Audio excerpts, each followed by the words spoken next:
Goeiedag liewe kyker, baie welkom by hierdie week se Bybelstudie geleentheid. Ons gaan hierdie week sommer 'n bietjie gesels oor gehoorsaamheid en ek wil met jou praat eintlik so voelvlug oor die Bybel neem rondom gehoorsaamheid, want ek dink is 'n belangrike tema en ons sien hoe belangrik dit vir God ook is in die Bybel en ek dink as dit vir God belangrik is, dan moet dit vir my en jou ook belangrik wees. So vandag gaan ons sommer net so 'n bietjie rustig daaroor gesels. Maar voordat ons verder gesels, kom ons sluit die oë en ons bid en ons vra dat die Here ook hierdie tema in ons lewens sal openbaar en ons sal seën daardeur. Vader, baie dankie ook vir vandag, baie dankie dat ons regtig waar voor U aangesig kan kom en U kan aanbid as 'n God wat omgee, as 'n God wat altyd daar is.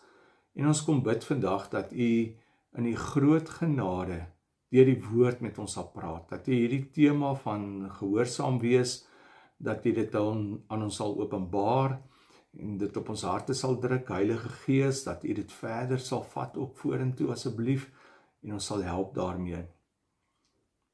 Ons kom bid dit in afhanklikheid in die naam van Jesus Christus ons verlosser. Amen. Nou, in die Bybelse tyd is gehoorsaamheid 'n hoë prioriteit en by God bly dit altyd 'n hoë prioriteit. Want vir God beteken gehoorsaam wees dat ek sal luister, met my ore sal luister, en eintlik ook met my hart sal luister en dit moet nie net daar bly nie, maar dat ek dit sal doen ook, dat dit wat ek hoor, dit wat ek van hom af hoor, dat ek dit sal doen, want dan word daar daad by die woord ook gevoeg, by die stem van die Here, en ons sien dat alreeds van Genesis af, daar in Genesis, wanneer God met Adam en Eva in gesprek is, dat hy is gehoorsaamheid, dat hulle volgens 'n bepaalde, dat hulle aan sy woord, aan sy opdrag gehoorsaam moet wees, sekere goed mag hulle doen, sekere goed mag hulle nie doen nie, en vir ongehoorsaamheid is daar bepaalde gevolge ook dan, en so die sonde in die wêreld gekom. Interessant, as ons kom by ons aardsvaders, by Abraham, Isak en Jakob, dan speel gehoorsaamheid ook natuurlik 'n baie groot rol, gehoorsaamheid binne die en seëninge wat daar uit na vore kom. As jy net gaan kyk in Genesis 12, en God wat by Abraham aankom, en God wat met Abraham praat, en God wat vir hom sê, ek is 'n God, en ek wil saam met jou 'n pad stap, ek wil vir jou 'n man van aansien maak, ek wil vir jou eie grondgebied gee, en ek wil vir jou 'n baie groot nasie gee, en beide van hierdie twee goed het hy nie gehad nie. En dan interessant, as ons kyk, nadat hy vir hom gesê het, jy weet, daar in Genesis 12, dan sê hy vir hom in vers 4, Abraham het toe weggetrek, gehoorsaam aan die woord van die Here. So, hy het nie net gehoor nie, maar hy het gedoen ook. So, hy was gehoorsaam aan die woord van die Here. En dan kan ons verder uit Abraham se lewe sien, wat gehoorsaamheid 'n baie groot rol gespeel het. Nou, ook uit die volgende aardsvader, is 'n ou soos Isak, wat ook gehoorsaam was aan die Here. Isak sou byvoorbeeld daar in Genesis 26 wou Isak, het die Here vir hom gesê, Isak, ek wil nie hê, jy moet trek Egipte toe nie. Hoor wat sê vir hom in hoofstuk 26 vers 2, die Here het aan Isak verskyn en vir hom gesê, moenie Egipte toe trek nie, bly waar ek jou sê, in hierdie land, bly 'n tyd lank hier, ek sal by jou wees en jou voorspoedig maak. Hy sê vir hom, ek wil nie jy moet Egipte toe trek nie, ek wil jy moet hier bly waar ek wil jy moet bly, en as jy gehoorsaam is en hier bly, sal ek jou voorspoedig maak, ek sal jou seën, ek sal by jou wees, ek beloof dit aan jou. Want hy sê vir hom in vers 5, 26 vers 5, want Abraham het na my geluister, hoor jy dit? Abraham het na my geluister en hy was gehoorsaam aan my bevel, my gebooie, my voorskrifte, my wette. Hy was gehoorsaam daarin. En Abraham was 'n baie geseënde man gewees. En dan sien ons, wat is die gevolg daarvan dat Isak dan nou luister na die Here, wat die Here vir hom gesê het, bly net hier, wil nie jy moet wegtrek nie. Vers 12 sê dit vir ons, omdat Isak dan nou gehoorsaam was. Isak het in daardie gebied gesaai, en daardie jaar het die saad 100voudig geskied. Die Here het hom voorspoedig gemaak, en hy het 'n ryk man geword. Hy het vooruit gegaan, sodat hy later baie ryk was. Hy het troppe kleinvee en grootvee gehad en baie slawe. En toe het die Filistyne afgunstig begin raak op hom. So maar ons sien uit Isak se lewe dat hy regtig waar gehoorsaam was aan die Here. En as ons gaan kyk na die ander aardsvader, ons doen soms so 'n bietjie 'n voelvlug daaroor, as ons kyk na die ander aardsvader, en dit is Jakob.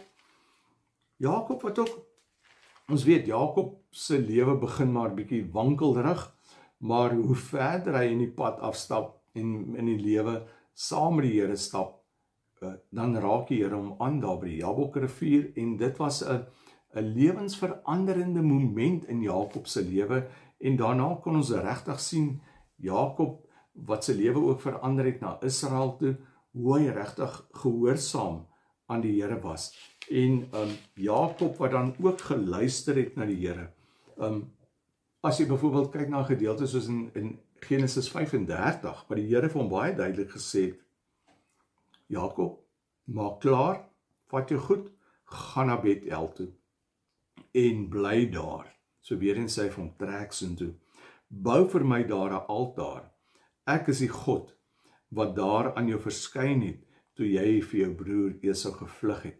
En dit is wat Jakob dan ook gedoen het. Hy het weggetrek, hy het soontoe gegaan.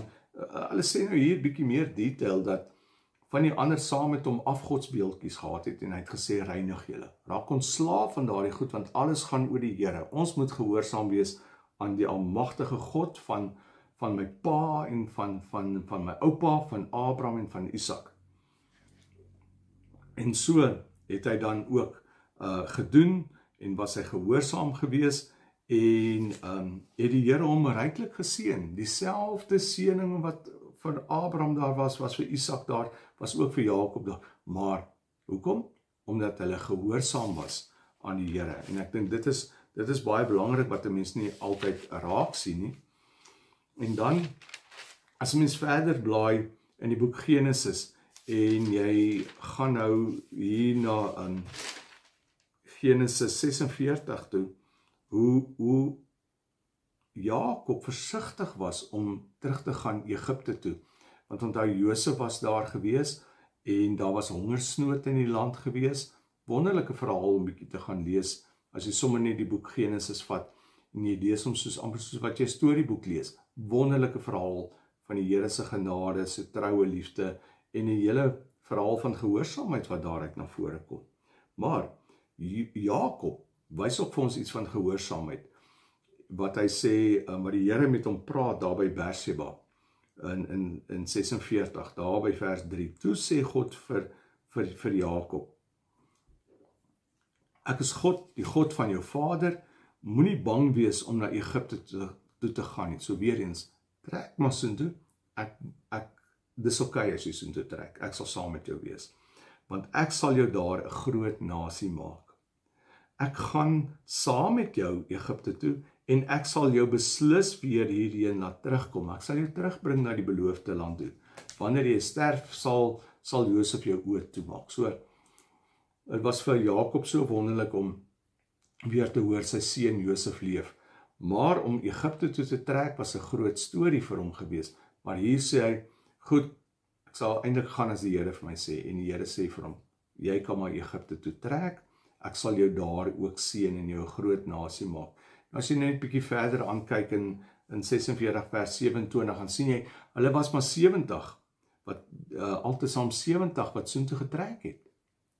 En in die kwessie van die 400 jaar wat die Israeliete in Egipte gebly het hulle duisende, honderde duisende geword. Hoe die Here hulle geseën het. Hy het hulle mildelik geseën.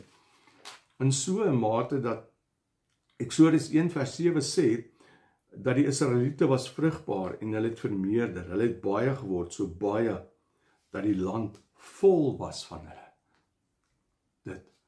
Maar ek wil jou ook vandag vat na 'n ander gedeelte toe, waar ons werk met die teenoorgestelde van gehoorsaamheid, want die Here eis gehoorsaamheid, hy begin daar in Genesis, in die paradys, hy begin met Abraham, Isak, Jakob, wat hy gehoorsaamheid eis, en saam met gehoorsaamheid was daar bepaalde seëninge gewees, wat hy net wil sê, maar luister na my. Ek wil nie snaaks wees as ek sê, luister na my, nie, maar luister na my, sodat jy geseënd kan wees, sodat jy binne my wil kan wandel. En dan kom ons by 'n boek soos Jeremia, en as jy kyk na 'n boek soos Jeremia, dan praat die Here deur die profeet Jeremia, juis met 'n volk wat nie luister nie, wat nie gehoorsaam is nie. En hy kom eintlik na die volk toe, en as 'n mens net na sulke, soos wat die Engelse sê, sulke snippets kyk, uit die begin van Jeremia, dan kom mens dit agter, waar die Here na die volk toe kom en vir hulle sê, luister, kom ons gesels net 'n bietjie hieroor as dit ware. Waar het alles gefaal? Hy sê vir in Jeremia 2 vers 5, maar waarin het ek gefaal, dat julle voorvaders van my af weggedraai het, dat hulle niks werd afgode gedien het, en self niks geword het nie. Waar het alles verkeerd gegaan, dat julle afgode begin aanbid het, dat julle nie meer gehoorsaam is aan my nie.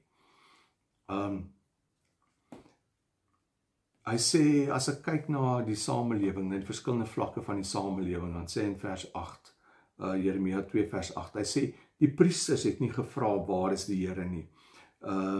Die wat my wil moes bekend maak, het my nie erken nie. Die regeerders het hulle teen my verset. Die profete het in die naam van Baal opgetree en gode gedien, wat hulle nie kan help nie. Daarom kla ek jou weer aan, sê die Here. Jy is nie gehoorsaam aan my nie. Hulle het die hele tyd ander gode aanbid. Hy vra vir hulle in vers 23, in 2 vers 23, hy sê, waarom het julle die bron van lewende water verlaat? En, jy weet, so hy sê vir hulle eintlik, weet jy, ek het net my beste vir julle gegee, maar julle wil nie gehoorsaam wees aan my nie. En so gaan hy aan deur Jeremia, wat hy vir hulle sê, ek wil net hê julle moet gehoorsaam wees aan my, want as julle gehoorsaam wees aan my, dan sal julle die goeie in die oorvloed laat geniet. Maar julle is nie gehoorsaam nie, julle is ontrou aan my, julle het my geminag, sê hy vir hulle, julle het gedoen net wat julle dink goed is in julle eie oë. En so kan ons aangaan na die boek Jeremia, maar gehoorsaamheid kom eintlik op my en jou tafel as dit ware. En die Here vra ook vir ons vandag, tot watter mate is jy gehoorsaam? Jy sien, ek kan natuurlik gehoorsaam wees, as ek naby die Here wandel, dan kan ek sy stem hoor, ek weet wat is sy wil vir my lewe, en dan kan ek daaraan gehoorsaam wees. En dan sien ek die resultaat en die vrug daarvan, dat ek naby hom wandel en gehoorsaam is. En dis wat die Here wil hê. En hy sê, ek wil vir jou net die goeie gee. Ek wil in jou geestelike lewe, wil ek vir jou die oorvloed gee. Maar jy moet gehoorsaam wees aan my. Wat het met Petrus gebeur, toe hy gehoorsaam was aan die Here en die nette uitgegooi het, nadat hy gesê het, Here, ek dink nie, dis 'n goeie tyd om nou vis te vang nie, maar op aandring van u woord sal ek gehoorsaam wees en sal ek dit doen. Oorvloedige seëninge wat daar na vore gekom het. En ek dink, hoekom sê ons vandag dat die Here nie meer werk met daai? Ek dink hy werk steeds met die beginsel. Die Here verwag steeds van my en jou om gehoorsaam te wees. So die vraag of dit wat ek vandag van jou vra is om miskien net in jou eie lewe te gaan kyk, tot watter mate is jy gehoorsaam aan die Here? Is jy gehoorsaam aan sy woord? Vertrou jy hom ten volle? Leef jy soos iemand wat gehoorsaam is aan die Here? Nie aan die wêreld nie, nie aan die wêreldse opinie nie, maar aan die Here en aan sy woord. Want dit is wat hy vra. Deur sy woord maak hy homself bekend aan ons, en hy vra, wees gehoorsaam aan my woord. So, vraag, tot watter mate is jy gehoorsaam aan die Here? Kyk gerus na die Bybelstudie hierna, en mag die Here met jou praat, en mag die Heilige Gees met jou besig wees, oor hierdie hele beginsel van gehoorsaamheid. Ons het vandag sommer net so 'n bietjie algemeen gepraat daaroor, maar ek dink is baie belangrik, dat jy self moeite sal doen, om te gaan kyk, tot watter mate is ek gehoorsaam. Nie volgens wêreldse standaarde nie, maar volgens God se standaarde. Want eendag word ons nie gemeet aan wêreldse standaarde nie, maar aan God se standaarde. Daarom, vra die Here, wees gehoorsaam aan my. Dis wat ek van jou wil vra. Mag jy regtig ware geseënde week hê, mag jy uitgaan en 'n verskil gaan maak. Mag jou gehoorsaamheid aan die Here vir jou vreugde bring. Mag jou gehoorsaamheid aan die Here vir jou opnuut wys die rigting waarin jy moet gaan ook. Seën vir jou pad vorentoe. En onthou, kyk gerus na die Bybelstudie, deel dit met ander. Baie dankie. En as die Here wil, gesels ons dan volgende week verder, maar kom ons sluit net die oë en bid ons saam. Vader, baie dankie vir alles wat U doen. Dankie vir die genade. Dankie dat U vir ons leer oor gehoorsaamheid, en dat gehoorsaamheid vir U 'n hoë prioriteit is. En daarom, Here, wil ons vandag verbind, om ook gehoorsaam te wees. Nie gehoorsaam aan die wêreld nie, maar gehoorsaam aan U. Ons weet, soms vra dit van ons baie, maar daarvoor weet ons, Here, dat U ons ook daarvoor sal help. In Jesus naam bid ons dit. Amen. Mag jy 'n geseënde week hê, en as die Here wil, gesels ons volgende week verder. Groete.